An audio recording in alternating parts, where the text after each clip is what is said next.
এই যে এই জায়গাগুলো কিন্তু একটু বেশি পিগমেন্টেড লাগছে, তারপর চোখের নিচে বেশি পিগমেন্টেড লাগছে, তো এই জায়গাগুলো কালার কারেক্টিং করতে হবে।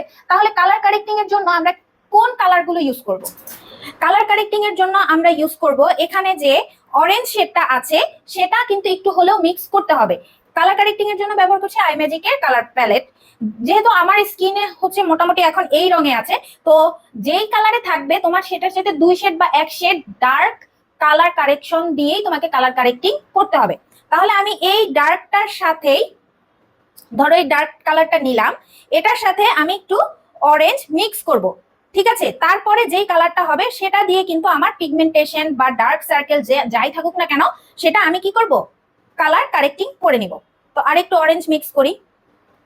হ্যাঁ, এখন যে কালারটা হয়েছে এই কালারটা দিয়েই কিন্তু ডার্ক স্কিনে তোমরা কি পিগমেন্টেশন বা ডার্ক সার্কেল হাইড করবে, বা ডার্ক স্পট থাকলে সেগুলো হাইড করবে। ধরো এখানে আমার এখন পিগমেন্টেশন আছে, তাহলে আমি এই কালারটা হালকা করে দিয়ে নিব।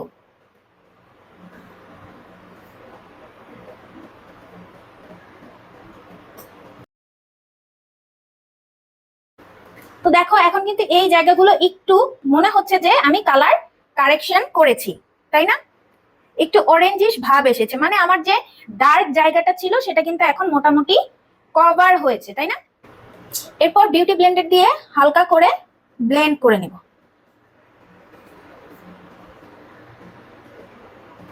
তো ডার্ক স্কিনে তোমাদের যে স্কিন টোন থাকবে, যত কালো হোক বা যত মিডিয়াম ফর্সা হোক, যাই থাকুক না কেন, সেটার চাইতে 1 শেড ডার্ক বা 2 শেড ডার্ক কালার কারেকশন দিয়ে কিন্তু কালার কারেক্টিং করতে হবে, আর সেটার সাথে একটু অরেঞ্জ মিক্স করে নিতে হবে।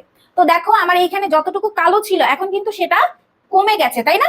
তো আমার কিন্তু কালার কারেকশন হয়ে গেছে।